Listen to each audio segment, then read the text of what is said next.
right, Sylvia, thank you so much for introducing me. And let me thank everybody that's on the Zoom.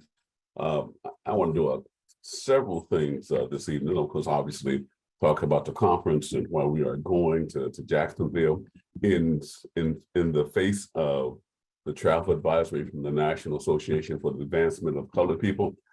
I want to talk about the program and some of the activities that we've planned for the conference. Again, as Sylvia's pointed out, we've expanded the conference to include some actual community programs in which we're going to try to get the local community, particularly members of the Florida branches, to participate, as well as other people who are not members in Jacksonville, so they'll know more about ASALH and know more about why we decided to come to Jacksonville, as well as what we plan to do in terms of helping them deal with the reactionary governor and atmosphere that's in Florida. Obviously, I also want to talk about the national membership campaign and a few other things that will be on my agenda. Sylvia has told me I have a half hour, so typically when I teach and do workshops, I go about 50 minutes, but I'm gonna see if I can cram all this into to the 30-minute time frame that I have. Again, welcome to all of you.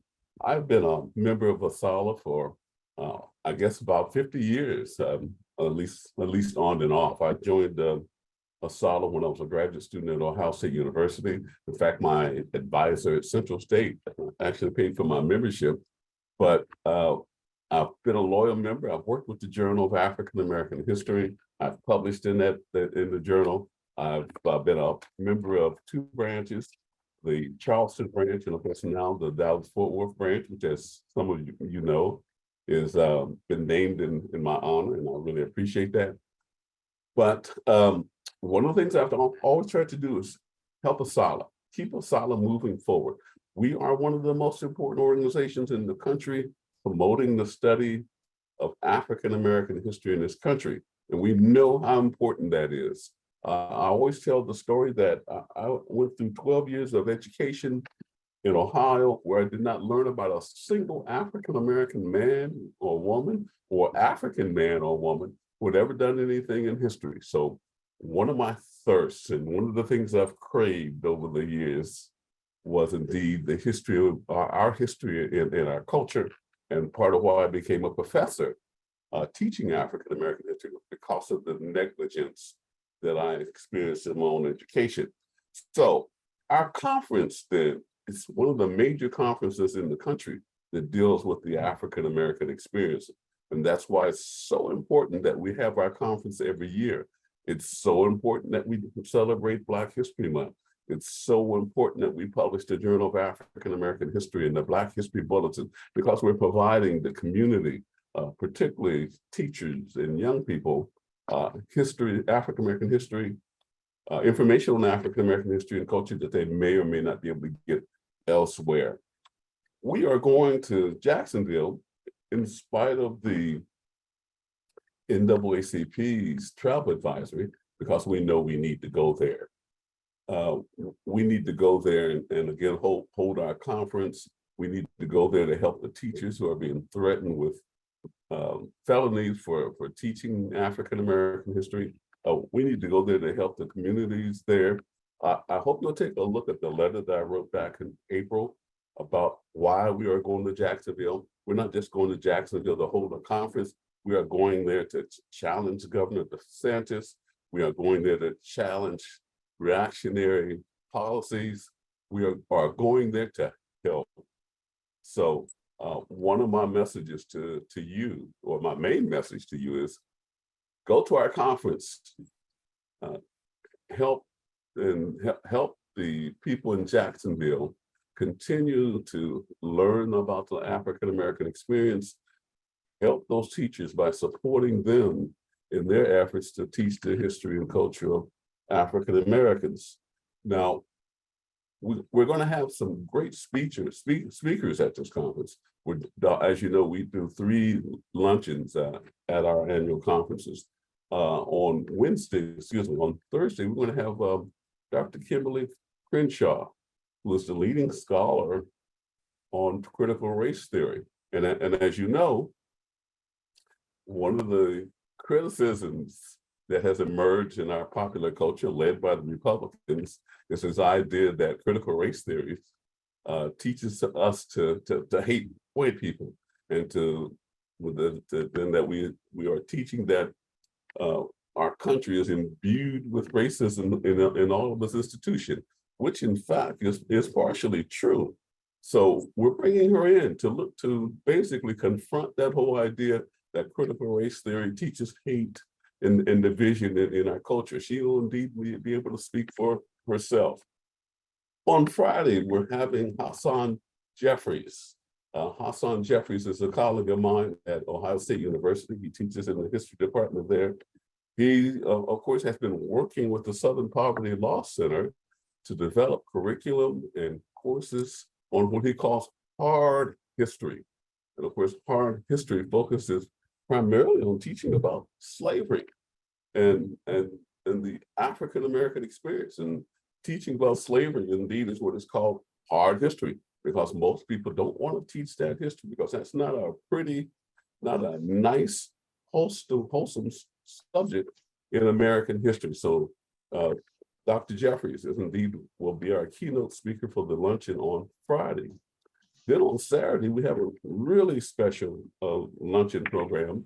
We're bringing in Dr. Lonnie Bunch from the Smithsonian, and he indeed will be part of a panel that will talk about the challenges of teaching African-American history in this sort of period or this milieu and environment that's sort of anti-Black history or anti-teaching the truth about the African-American experience. So again, that's part of why I'm encouraging you to come to our conference in Jacksonville. In addition, again, to those luncheons, and of course, we also have plenary sessions Thursday evening, Friday evening, and that will also address some of the issues that we're facing in terms of the teaching of the African-American experience in our classrooms and in our culture in general. But two of the other things we're going to do is we're going to have community sessions starting Tuesday evening before our conference actually begins, where we're going to meet with community members, tell them more about ASALH, address some of the issues that they're facing in Florida about teaching African-American history, about being woke, about critical race theory, and so on. Then we're also going to have some read-ins. So we have planned to go to James Weldon Johnson Park. We're going to walk there one evening at our conference and do a reading of banned books, such as, for example, Amanda Gorman's poetry books have been banned in Florida. Can you imagine that? We're going to read, of course, The Bluest Eye by Toni Morrison.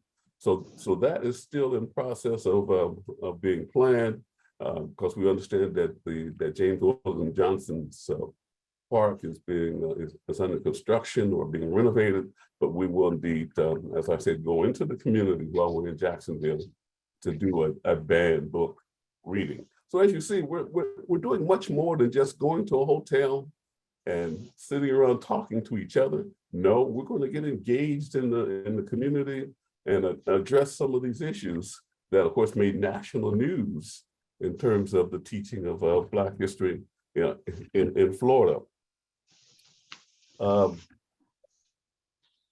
One of the things I want to push is the whole idea of being woke. I'm woke. That is, I believe that we should discuss all ideas. I believe that we should work in our society to improve the lives of all Americans, regardless of their race, their religion, their sexual orientation, their gender, whatever. I believe that we should have empathy for other people. And so instead of it woke being this sort of negative identity or negative connotation, being woke is very positive. Being woke is what all Americans should be, because we should all be concerned about and love each other, regardless of what our backgrounds are, or where we come from, and what we believe. So indeed, then what ASALH pushes is this whole idea of wokeness. And we need to reclaim that whole idea of being woke from people like Ron DeSantis, and once again show what it's really about. Tell the truth about being woke, and rather than having someone like Ron DeSantis define the narrative about what a wokeness is about, we have to redefine it ourselves. And so our conference, indeed, then will address the whole issue of being woke. So again, let me go back to one of my main ideas of why I wanted to talk to you this evening, is that we need to go to our conference if you can. If you can't come to the conference, at least register for the virtual parts of the conference. Now, all of the conference will not be accessible virtually, but some of the major programs, the plenary sessions, the luncheons will be accessible virtually. So please do that at the very least.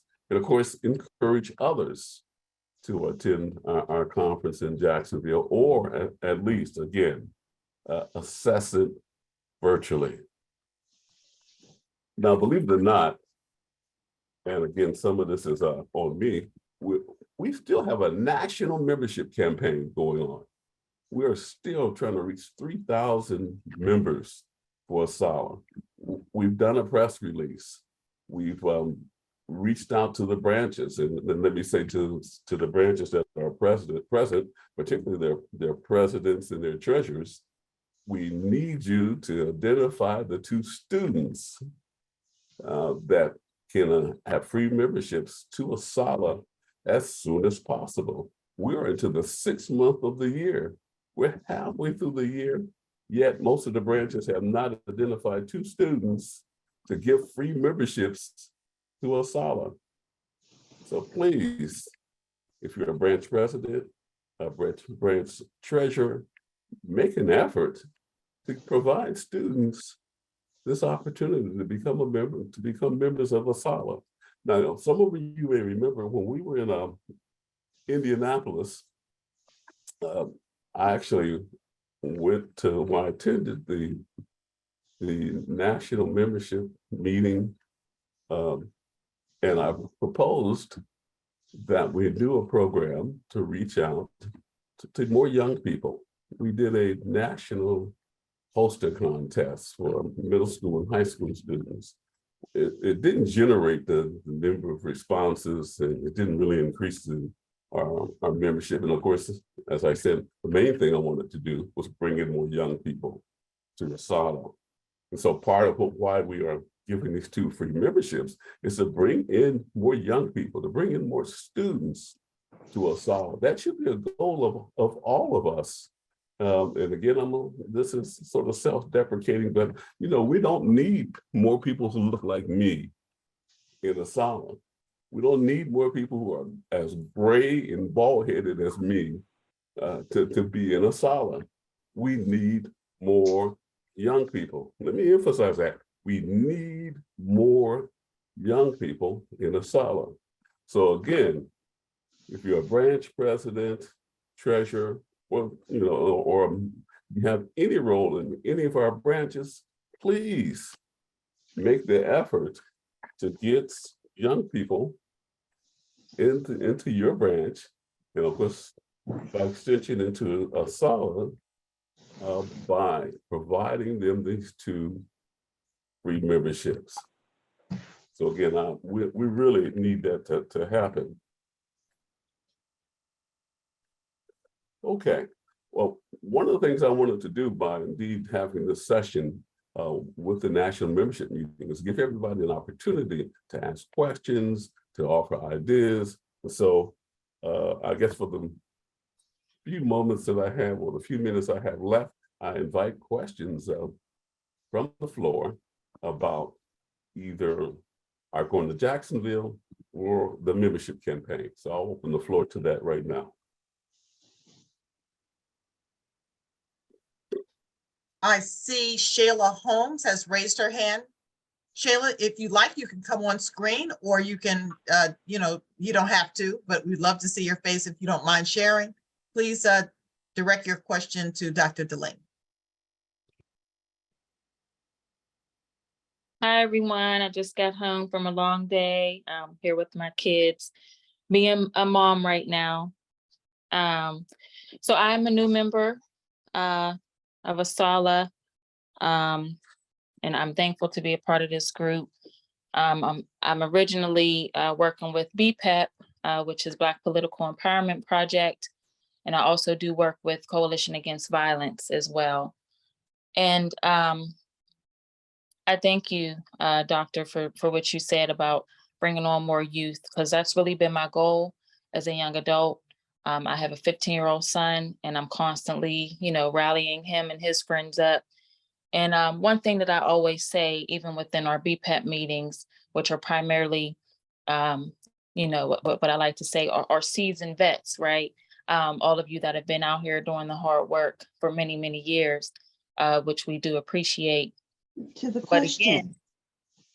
again, Continue. did someone say something? They did, No. but go continue. Okay. So I just really, every month I have what's called Youth Peace Summits here in Pittsburgh. And we typically have a new summit in different neighborhoods, right? And we primarily target neighborhoods that are being impacted by violence and poverty. And one thing that I'm committed or committing today to do, excuse me, moving forward, is really start talking more of the youth that I engage with personally, to see how they can become members. And it's again very crucial that we get back our young people, because many of them don't know their history, right? And I've learned that. And when I was a young girl, my grandmother, who grew up in the South, a beautiful Black strong woman, you know, she shared her stories with me, and we had conversations, and we sat and we watched movies together. And that's how I was, you know, able to have the foundation that I have, you know, where I want to give back and I want to bring on, you know, more people my age and younger, right? So again, I just wanted to say, if there's anything that I could do, you know, personally moving forward, to help with that mission for bringing on our young people, I'm absolutely committing to that. Well, thank you very much, Shayla. And in fact, I will follow up with your offer for sure. Okay. Yes, thank you. I'm going to get back to my now, but thank you all. Okay. Other questions, comments? Dr. Delaney, I would, if you don't mind, I see that, I think I mentioned that she was on the call. Hazel Gillis, the chair of the Local Arrangements Committee, is on the call. Perhaps there's something that she would like to share as well in her leadership role. Hazel? Thank you, Sylvia. Mhm. We are working very diligently. And when you're talking about the youth, I want to defer this question to Rodney Hurst when we're talking about the youth, if he's still on the call, and he can fill you in more detail. Rodney, are you on? Well, guess not. So I think he had to get off, Hazel.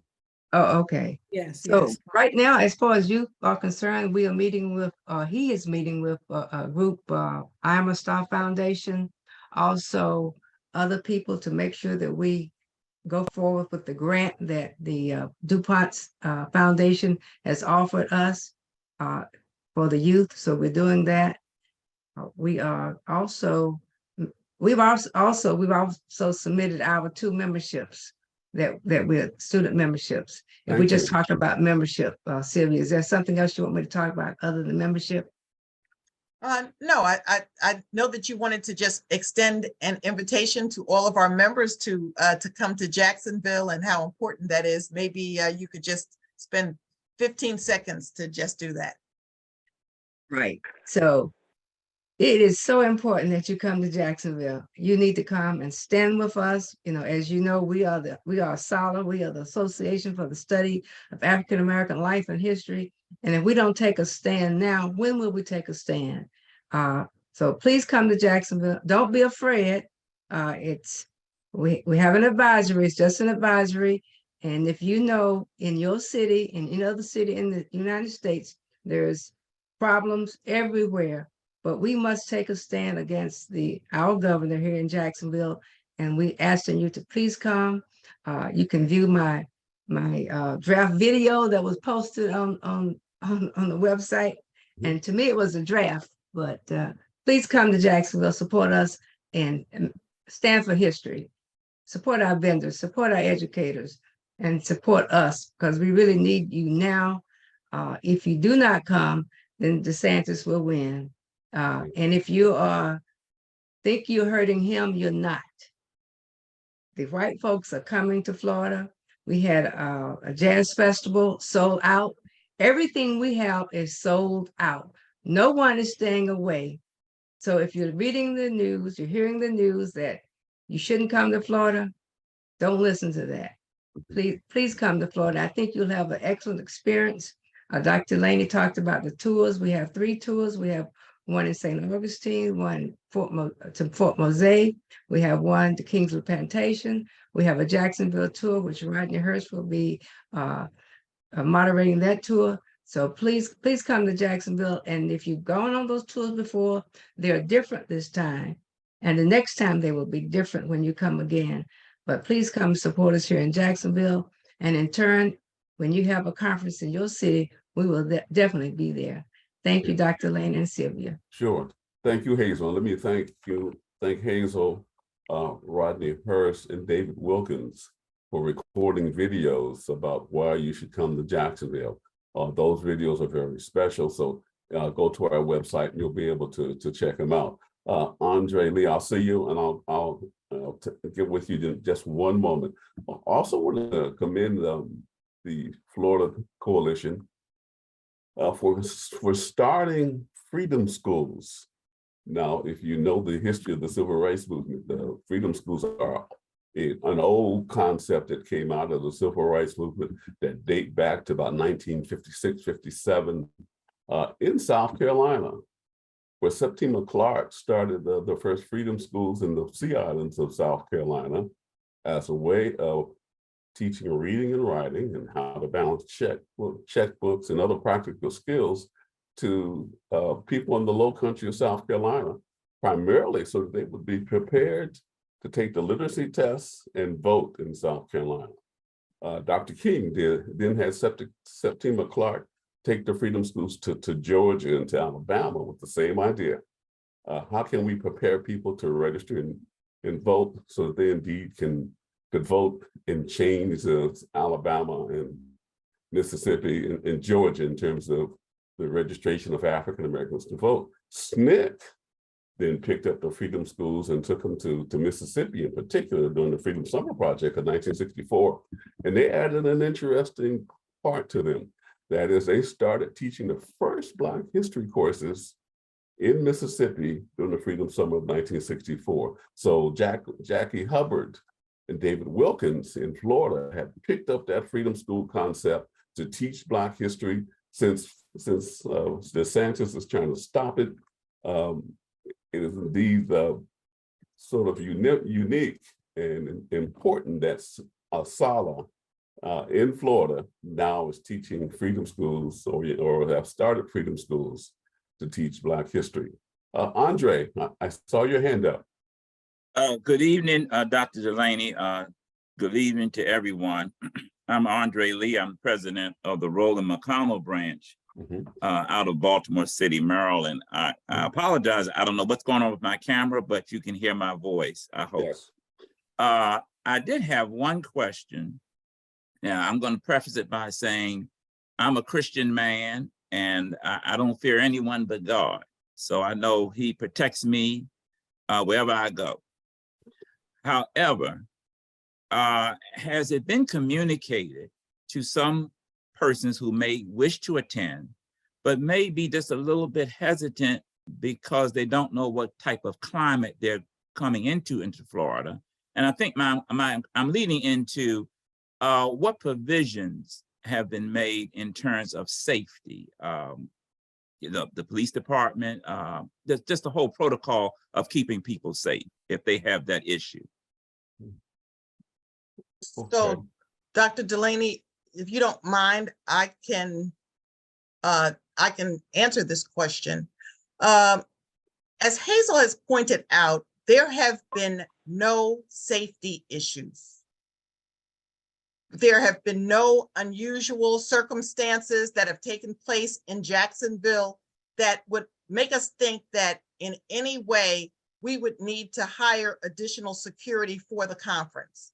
However, rest assured that we do have security, and if additional security is needed, we will address that. But I will tell you this, violence in cities across this country is one of the things that we're dealing with as a nation. And there's nothing special happening in Jacksonville other than a campaign to make Black people be afraid of coming to Jacksonville. I see Hazel has her hand up and she can speak to this as well, but we are not aware of any instances. We are working closely with the Convention and Visitors Bureau. They are aware of our concerns. And if we are made aware of anything that would be more scary than any other year, we will certainly address that. But Dr. Delaney, would it be all right if Hazel would also respond? Yes, go ahead, Hazel. I agree with Sylvia. There is nothing happening here in Jacksonville at the present time that's not happening in any other city. We are very safe, and there's no reason for you to be afraid to come to Jacksonville at this point.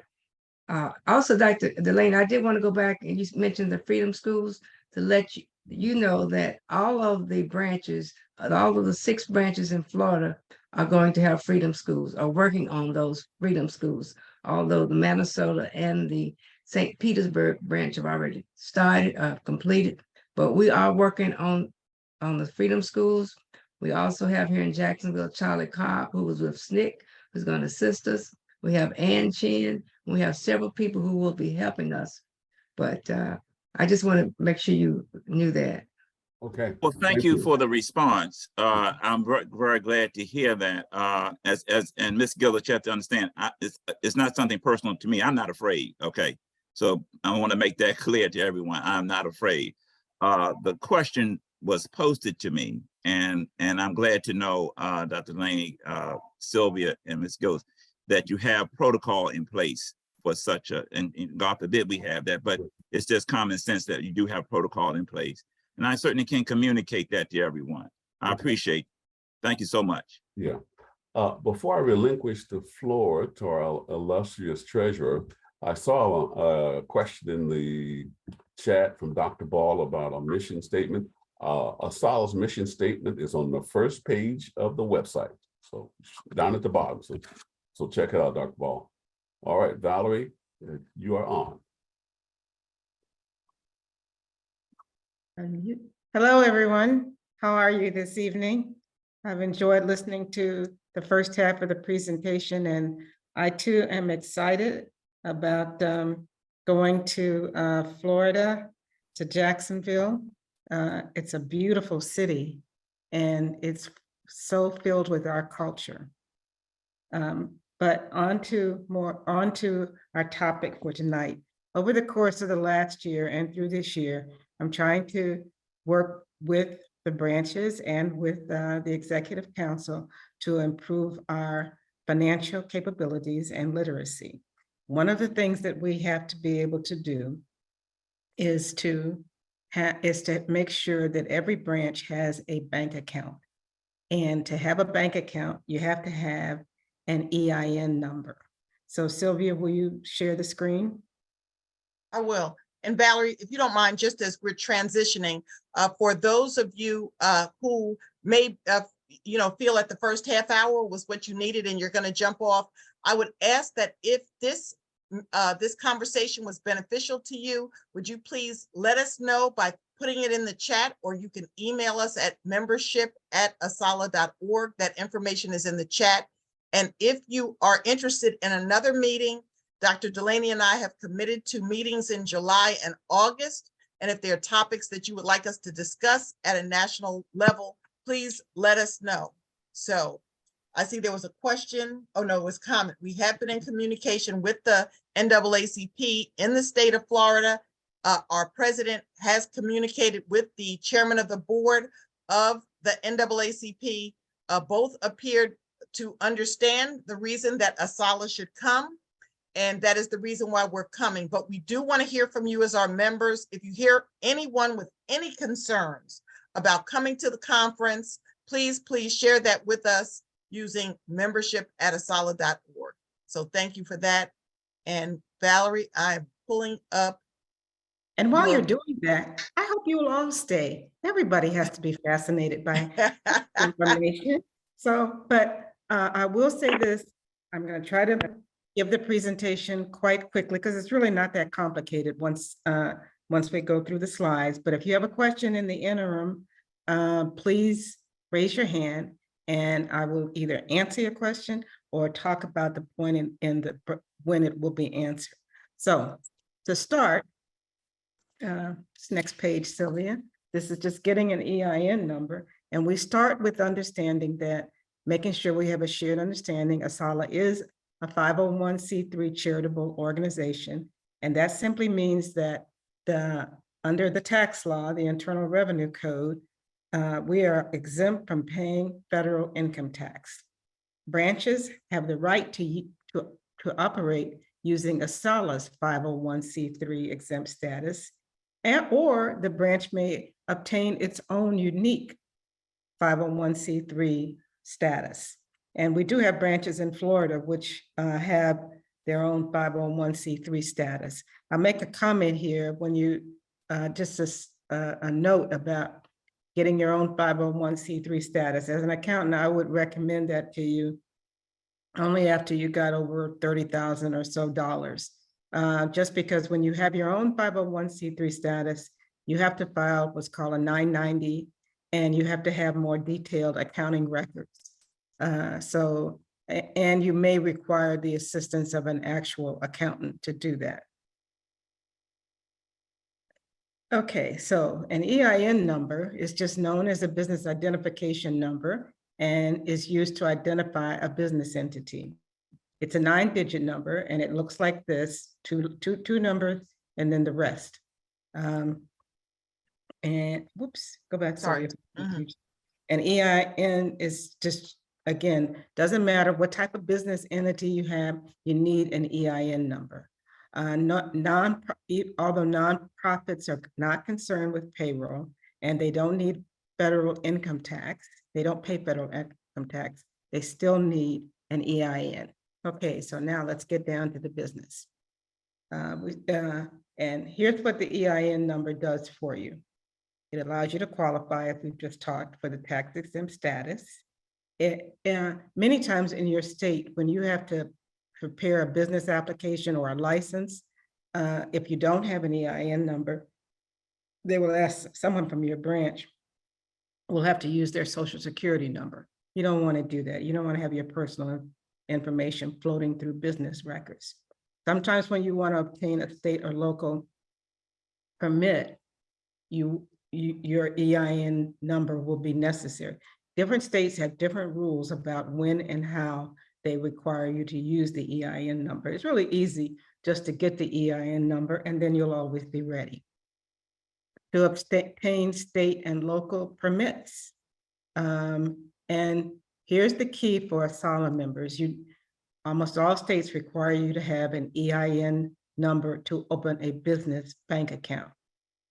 And another advantage that you get from it is that when you have an EIN number, it helps you to establish a business credit history. To minimize delays if your branch elects to hire an employee. Now, we know that many of your branches have no employees or no plans to have an employee. And seems like the name would say EIN, Employee Identification Number. But it's really just a tax ID number. It really has nothing to do with whether you plan to or have employees. Next slide. Okay, you'll need some information at your fingertips when you get ready to apply. You will need the nonprofit's name, mailing address, the date of incorporation, and the reason you're acquiring an EIN number. Okay, so when you're asked, they'll give you a list of reasons why you're applying for an EIN number. All you need to do is select other.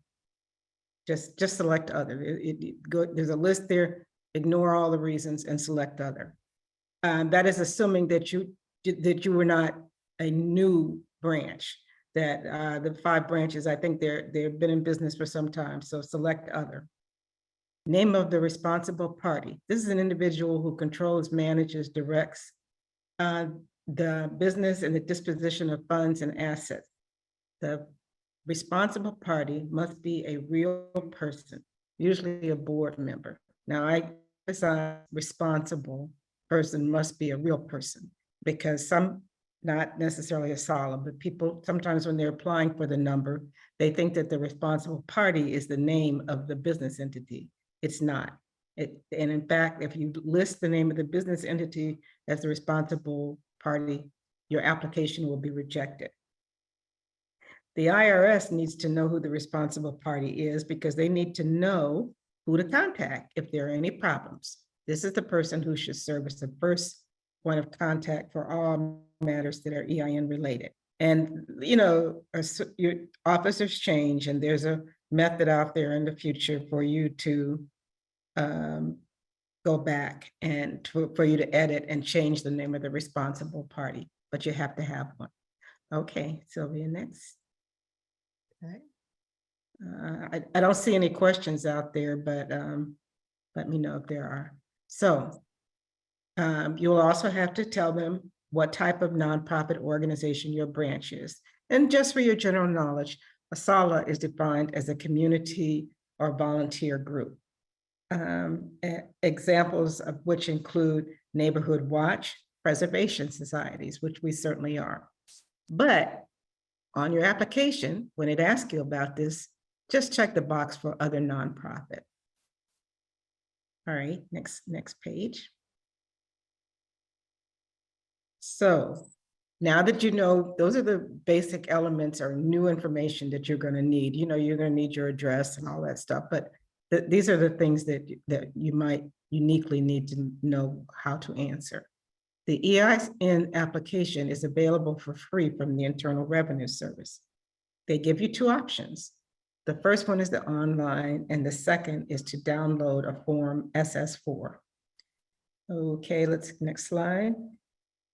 Sylvia, we're going to post these slides on the branch page, so you'll be able to go back and look at them when you're filling out your application. So the internet application is really preferred. It's really simple, and you have to go to the internet anyway to get the form if you're going to mail. There are some rare exceptions under which you do have to mail. We'll talk about those in a minute. Once the application is completed, the information is validated right while you're online, and an EIN is issued to you immediately. The online application is available for all entities whose businesses are located in the United States. Okay, next slide. So this is how we get to the online application. Just put into your browser www.irs.gov, and then type in, when it comes up, type in obtaining an employer identification number for an exempt organization in the search box. The page will appear, and you'll see on the left-hand side of the page, it says charities and nonprofits. So you want to click on that box. It's going to take you to the next page.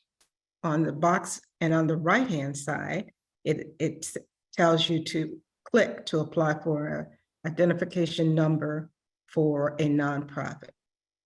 Complete the form using the information you have assembled. Address any prompts that remind you that's one good thing about the online. If you make a mistake or you forgot to fill out a box, you're going to get a prompt. Someone's going to help tell you, oh, you need to do that. Once you've completed it, and there are no more prompts or questions. Just submit the form and obtain the EIN number when validation is complete. See how easy that was? Next page. Okay, here's a few rules you need to be conscious of when you're doing the online application. You must complete the application in one session, as you will not be able to save and return at a later date. Your session will expire in 15 minutes of inactivity, and you will need to start over. That won't be unusual, right? Because that's the way that we have to complete our ASALH financial reports in one session, and there is a risk of timing out. The online method cannot be used. This is the one exception. The online method cannot be used to process an application if the responsible party is an entity with an EIN previously obtained through the online process. What does that mean? Okay, I'm Valarie Holt, and I am the treasurer for, let's say, a charter school. And I was responsible for applying for their EIN number. I did it online. Now I'm also a member of an ASALH branch, and I'm the treasurer too, because that's what usually happens. They stick you with that job. So now either someone else will need to apply online, or I will need to use the paper method. So I can't use the online method twice. And as I said, after all the validations are done, you'll get your EIN number right away. You can then download, save, and print, and then you can go right over to the bank and open that bank account because you have everything that you need. Next slide. For mail application, let's download it. You have to download and complete the form. So once again, you're gonna enter into the IRS search box, the www number, this information right here, about form SS4, SS-4, application for an employer identification number. In the middle of the page, you will see current revisions about form SS-4 application for employer identification number. Right beneath there, you'll see that there's a downloadable PDF form, and there are instructions for form SS-4. Let me talk to you about the instructions for a minute. I would download the form and use these instructions and attempt to fill it in. The forms can be a little complicated. The instructions can be a little complicated. Any of you who ever tried to follow IRS forms, I'll tell you shortly I'll tell you very briefly why they're complicated. Because normally the IRS, when they write something, they say, to complete this box, you must enter XYZ. Then they'll go on to say, or unless you are this, that, and the other. And then you'll need to think about whether or not you need to do XYZ. So if you're looking at the instructions, I encourage you to just use a yellow highlighter and highlight exactly what it is to tell you. You qualify to get the EIN, and you don't need to really constantly review whether or not you do. As long as you have followed, as long as you complete the form as directed and you have the relevant information, which we've already talked about. Okay, it's a one-page form still, even in this format, it's a one-page form. And then, so you download, complete the form, and I'm gonna send Sylvia a copy of the form so that she can put the form as well on the internet. It was not possible to include it in this presentation. And, you can look all over the facts, or you could just take it from right here. If you use the paper form, here's the address, Internal Revenue Service, attention, EIN operations, Cincinnati, Ohio, or you can fax it to 855, the number right here, 641-6935. Now, let me tell you, if you elect the mail form, the IRS is not going to send you back a notice or anything. You'll have your fax notice if you do that, but the IRS is not going to send you back anything to say, we have your form and we're working on it. You'll just be unless they call you, you'll be waiting for the 2 to 3 weeks or so for them to finish the form and send it to you. Okay, next page. And the final page is, do you have any questions?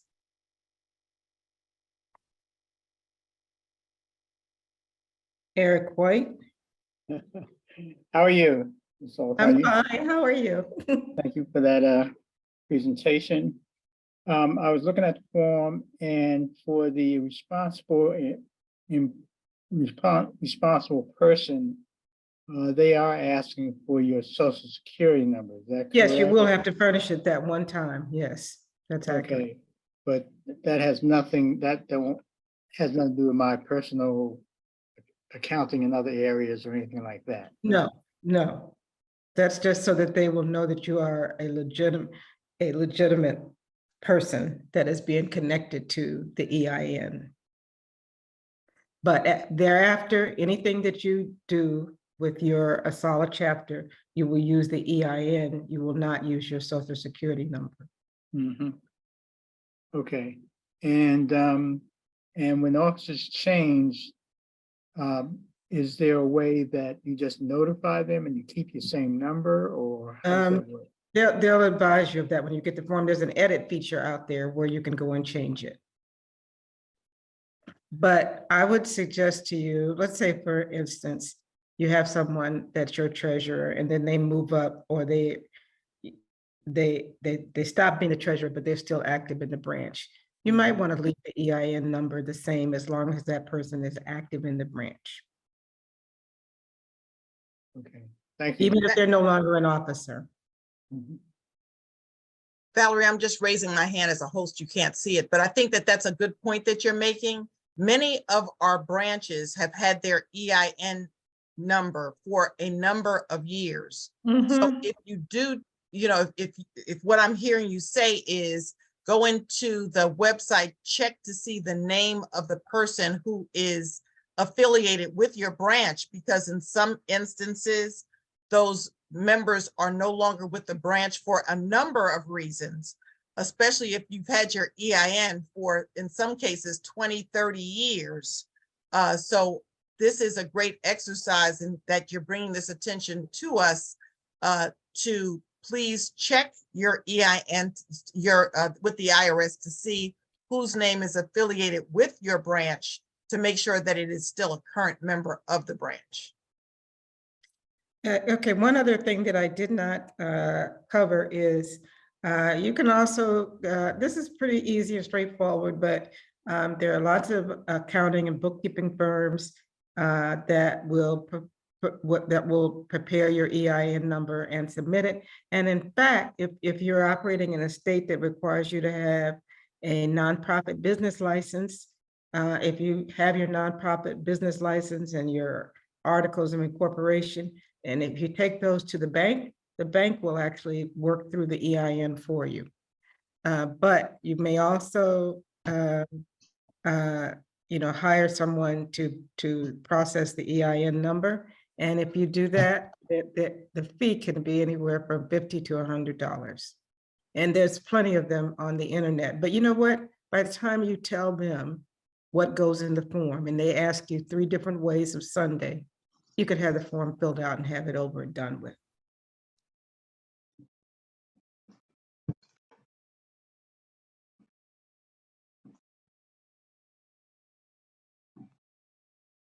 I have a question.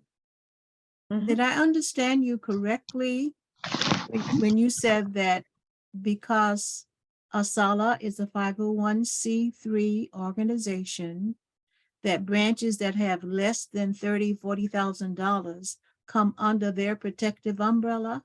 Oh, I'm glad you asked that. Let me clarify that. Any branch in ASALH can stay under ASALH's protective umbrella, no matter how much money you have. Okay, However, some branches that have considerably more money have elected to get their own unique 501c3 status.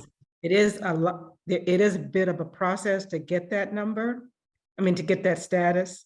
And so therefore, what I'm saying is that I don't recommend it if you have if your average revenues are in the, say, 30,000 or less. But all branches may use ASALH's 501c3 status. What you can't do is use ASALH's EIN number. You need your own unique EIN number. Thank you. Hazel? Question, where are you getting the $30,000 from? That's just out of my head, okay? That's just Okay. my estimate of the amount of work that will be required of your branch once you get that EIN number. And it's probably a much higher number. I'm lowballing. 50,000, less than 50,000. Yeah, but what I said 30 to 50, but I didn't want to tell people that they just can't do it if they want to. But Right. once you get that, you'll have to, it imposes more work on you and a very disciplined approach to your financial management. I don't know if some of you have seen that, this has been about 6 months ago. The NAACP lost their 501c3 status in the state of North Carolina because they were not able to pull together their financial reports. So it is something that your branch should have a certain level of financial acuity to proceed with. I have 2 more questions. Yvonne? Oh, you're muted. Good evening, Dr. Delaney and Sylvia and ASALH members. I have a question. You said we could use your own 503C number. I think they have to get permission to request it and fill out some kind of affidavit without just using that number automatically, I would think. So we need to clarify that. It's not an automatic number you can use. No. without permission. 501c3 status is a way of an application to the IRS. It's a process, but all branches can use ASALH's 501c3 status. It is only if the branch wants to have its own 501c3 status, then it must go to the IRS and go through the process of applying for its own unique IRS 501c3 status. But so we're all covered, every branch is covered by ASALH's 501c3 status, but what each branch needs is a unique employee identification number. Andre? Yes, Valarie, Holt, this is Andre Lee from McConnell Branch, Baltimore President. How you doing this evening? I'm good. How are you? I'm fine, I'm well. I guess you have already answered the question, but I never try to assume anything.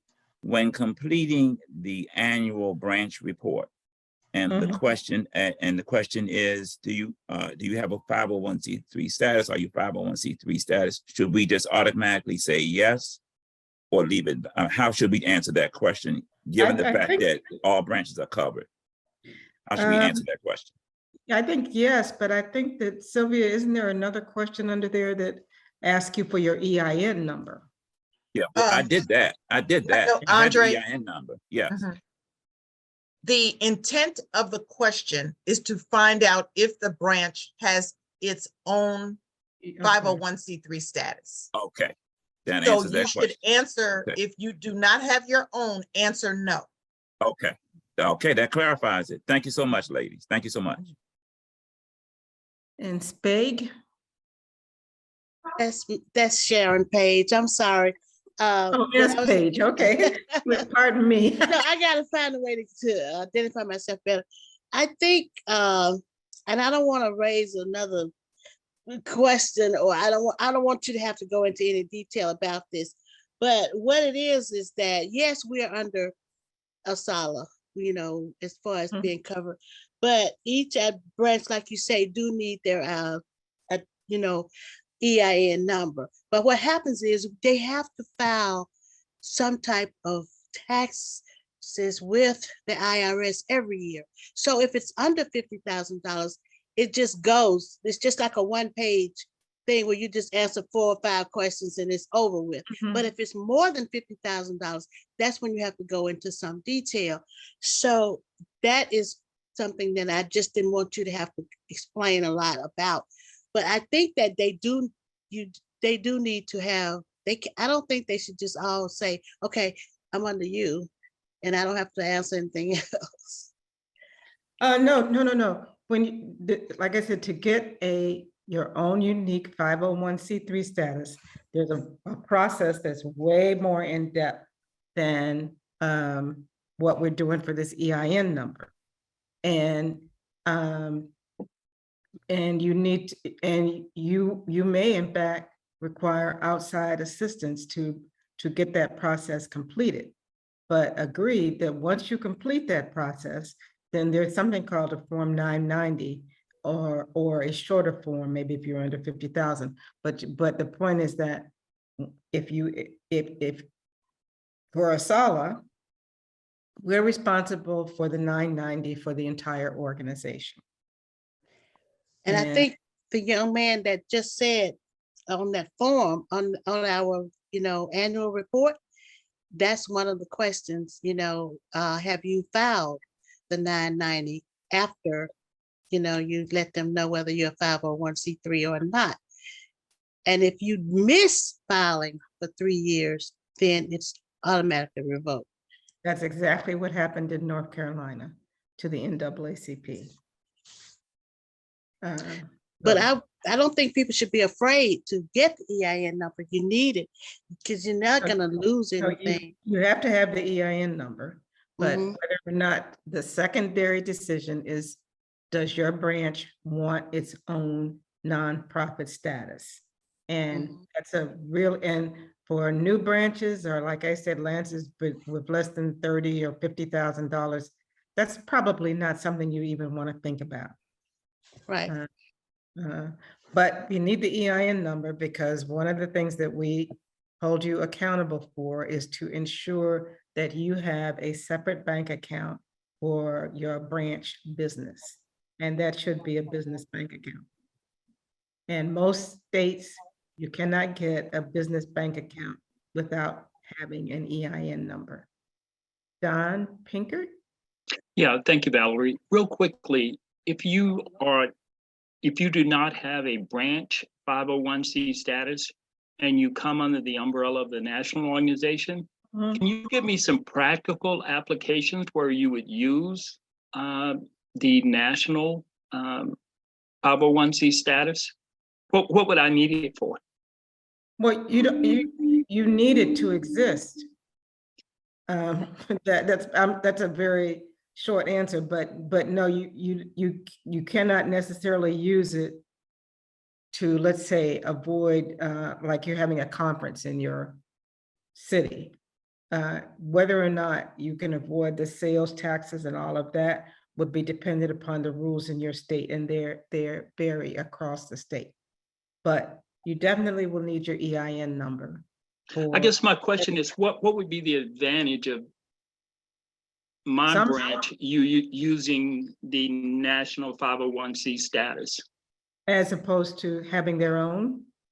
Yes. Well, the advantage, it's not the advantage of using ours. The advantage comes for some branches that are large and that want to produce their own financial records and have that 501c3 status there. Oh, Zeb has just put in there a good reminder. If your branch is looking for grants and so forth, they might want you to have your own 501c3 status. Okay, are there other things that would come into play other than the application for grants? I'm sure there are. Like I said, one would be depending upon your state, if to get to avoid paying taxes on sales transactions and so forth, but that varies from state to state, so I can't answer it. But again, it is mostly just that the branch wants to ground their states. They want to ground their branch in their state as a separate nonprofit. And Valerie, can I add to that also? The umbrella covers you in terms of the way that you more or less handle the finances of your branch, that the IRS is looking at first the national organization before it gets to you, the branch. That is the reason why we spend so much time on the financial bookkeeping for your branch, the annual reports being accurate, that you do regular accounting within your branch, making sure that you are reconciling your bank account, that you're keeping good financial records. Because if your actions in your state come under the watchful eye of the IRS, and one of the things that Valarie started with, and we can't, stress this enough, 501c3 status is granted by the Internal Revenue Service. So this is a very serious thing. So this is the reason why we push so hard, and it is the reason why all branches have been provided a manual that provides financial, a financial process that by the end of this year, every branch must have reviewed that manual and be in compliance. Because although the umbrella is kind of covered by ASALH, and we have a national accountant and all that kind of good stuff, but if they ever start digging into the records for the branch, we might be able to buy you a little time, but you still have to have your receipts, your checkbooks, your everything that Valarie has covered with you on these other meetings. And the reason why there's at least one meeting a year that you speak directly to the treasurer. So we can help a little bit, but you are functioning under our 501c3 as a okay, so Sylvia, let me add. So what is the IRS worried about? I want to make 2 points here. The IRS and the banking system wants to make sure that you're not using your nonprofit status to illegally push money through your bank account. It's just that plain and simple. The other thing that I would add is that, like in the District of Columbia, yes, the IRS has a rules that cover nonprofits, but so do a lot of states. For example, so you have to follow the IRS rules, but if you're in the District of Columbia, you have to also pay attention to what does the District of Columbia say nonprofits do or do not have to do. For instance, for example, in the District of Columbia, because of the presence of the federal government, nonprofits are probably under much stricter rules about how they contract and who has to be in their meetings for the meeting to be legitimate. Some of those rules are over and above what would just normally be Robert's Rules of Order. So that's why it's important before you think about getting that, we have to make sure that we're following all that at the national level and that we're cascading down enough to make sure that the branches are all following it. And that is another reason why before you go for your own nonprofit, not your own nonprofit status, it's not a number, but for the status, that you really have had the time to study, to understand the rules, and to make sure that you have the wherewithal to comply for your branch. Okay. Sylvia, there were 2 questions that were in the chat. One was, when would the conference registration amounts be publicized? And then 2, how does the branches get the 2 student memberships activated? Thank you. So these are both pretty easy answers. Number 1, the executive council will confirm the budget for the conference the last Thursday of this month, and the prices for registration will be confirmed at that point, so that by the end of the month, the registration will be available and online. When it is up, it will be posted to the website and it will be emailed out, so you'll get that. So plan for that by the end of the month. And we are doing our best. Our charge is to keep the fees the same as they were last year. We will be doing our best to do that. So if you want a goal. In terms of how to submit your 2 members, you can submit those 2 members by emailing the name and email address, any other contact information. Really, the form would be great, to membership@asalh.org. So if you go to the join page on the website, there is a branch membership form and a regular membership form. Complete the branch membership form for the 2 students, and you can scan them. You can take a picture of them on your phone and you can text them to us, get that information to us. The only thing that I would ask is that if your student is a minor, please indicate that, because there are a little bit a different way that minors are entered into the database. But you can always call 202-238-5912, but do email us at membership@asalh.org for any questions that you have. Makes it easy. We don't want you to have to go to contact Dr. Delaney on one email, contact me on another. If you email us at membership@asalh.org, we will get back to you with everything that you need if you can't find the form, but that is where the information should be submitted. I did also receive a question about how we're contacting HBCUs. So we have a team on the LAC. Hazel has a group that is contacting colleges and universities, in particular HBCUs.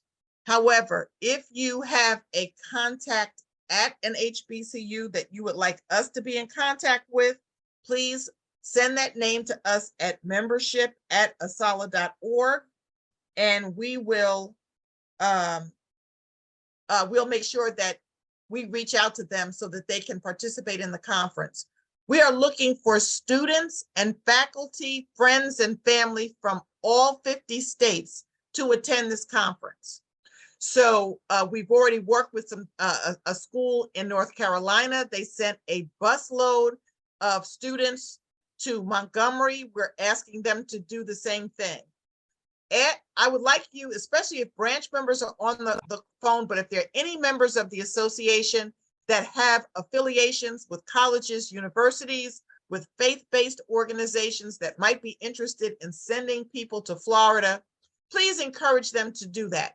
And if you need assistance from us in terms of how to have a conversation with them, if you'd like to set something up, please email us at membership@asalh.org, and we'll be sure to do that. But we can connect you, particularly for those institutions in the state of Florida, to Hazel Gillis and her team, so that they can be in contact with those folks at colleges and universities in Florida. I would like to state one other thing before we close, and thank you for your time for those of you who are hanging on. We are also working on sponsorship for the conference.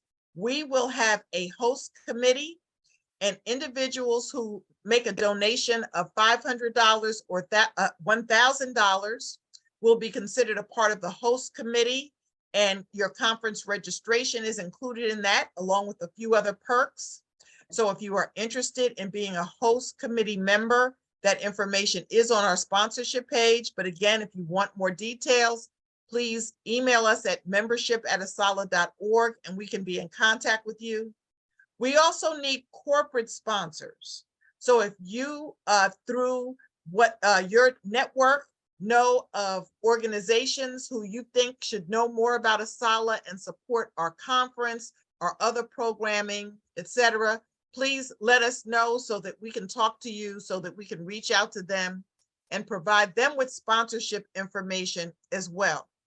Just so you know, each of the 6 Florida branches have made a commitment to raise $5,000 to support this conference. We're asking other branches to do the same thing. Take an ad in our souvenir journal. It takes a lot of support to be able to execute a conference like this.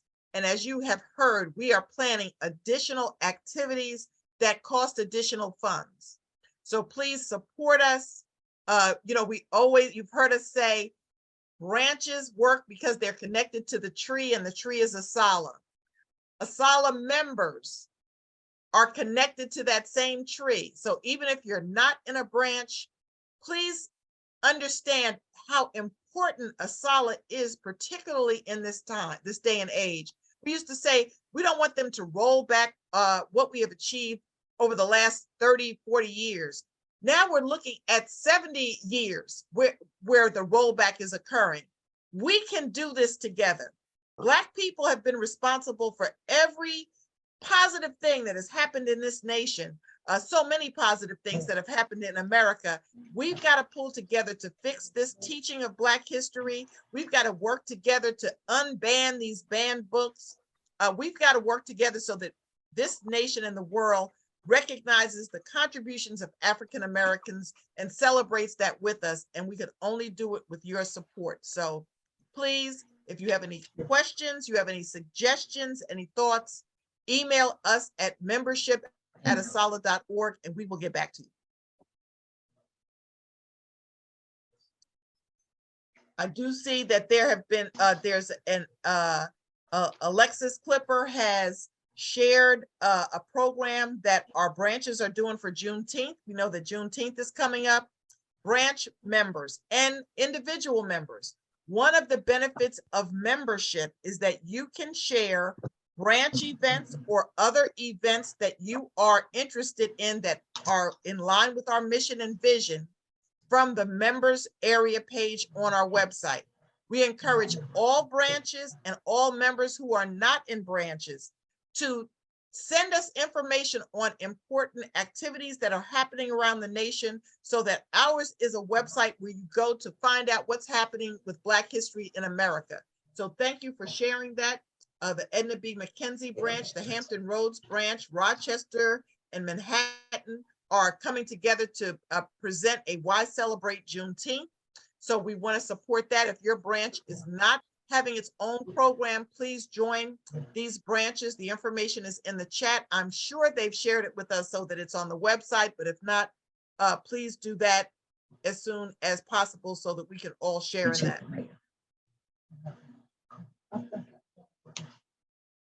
Are there any other questions for Valarie on the EIN or on anything that has to do with finances for the organization, especially at the branch level?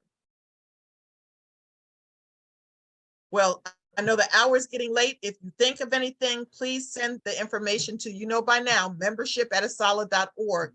Branch presidents, please note, go through the branch handbook. You will be responsible for being in 100% compliance with the branch handbook by the end of the year. If you need additional workshops or questions that you need answered, we will have some opportunities in July and August for a couple of meetings that we are still working on the agenda for. So please share that information with us. But in the meantime, all branch members have received copies of the branch manual a few times. It is available on the branch private page. It is quite detailed. It's over 90 pages, but there is where you will find what is required for a branch to be in good standing. And if there are any questions that you have for your branch members on why you have to operate in a special way, please refer there. This handbook is a great tool. The answers to many questions are there, and if not, we can get back to you. I did want to point out that I see Sharonda Allen and Gaidi and Kuma was on. I don't know if any of the other regional coordinators are on the call. I don't know if we mentioned it, but Dr. Ida Jones, our National Vice President for Membership, had a great opportunity to be out of the country today. So unfortunately, she was not able to join us, but she has certainly sent the regional coordinators as well as other members of the National Membership Committee to participate in this call. And if there are any questions, certainly we're asking that the National Membership Committee bring feedback of this meeting back to the National Membership Committee when it meets next month. So I see a few names. Thankful there are still 63 people on the call, so I'm not going to try to name all the members of the National Membership Committee, but if you are on the committee, could you just please, take a few notes and make sure that that information gets back to Dr. Jones, as well as she will be able to review this recording as well. Well, Dr. Delaney, I do not see any additional hands. Do you have any closing comments for us as we end this meeting? Well, once again, I want to thank everybody for participating and being on the call with us. Again, feel free to email me any personal ideas, comments, questions. Again, I'm at Delaney@asalah.org. I saw a couple ideas that I picked up on the national youth membership strategy, as well as developing some ideas for youth to participate in ASALH. So I indeed will take a hard look at those ideas and see what we can come up with and share them with the two members who presented them. So thank you so much for that. But and that's all I have, Sylvia. Thank you. Okay, I see Rodney Hurst has his hand up. And also there was a question, is there a discounted registration fee for students? So we offer discounted membership and registration for the conference for students and for seniors. Those are already in place. If you want to see the discounted membership prices, go to the website and go to join. And when the registration fees are available, you will see a student fee. And student is any student in any accredited institution as well. So if you're going back to school, what have you, if you're in school, you are eligible for the student, or if you're a senior, 65 years or older, you are eligible to register for the discounted senior fee. Rodney Hurst. Dr. Delaney, I just wanted to say that you look good and you sound good. Thank you. So our prayers will continue. I appreciate that. In fact, I think it was the prayers that got me through all of it. So there you go. Thank all of you for your prayers. It's been an experience, recovering from back surgery. Yes. Great. Well, with that, thank you again for your time. You know how to get in contact with us. Please, we want to hear from you. This is a membership organization where the members, what you feel, what you think, what you do matters to our leadership. So if you have suggestions, we want to hear from you. We want to see you in Jacksonville, whether it's in person or virtually. So plan to be in Jacksonville one way or another so that we can show the world that ASALH's mission and vision, as started by our own Dr. Carter G. Woodson, is still as viable today as it was 108 years ago. Yes. Have a wonderful evening. God bless you all, and we are yours in the struggle. Yeah, be safe, everybody. Yes. Good evening. See you soon. Thank you. Good night. Thank you. Good night. Good night.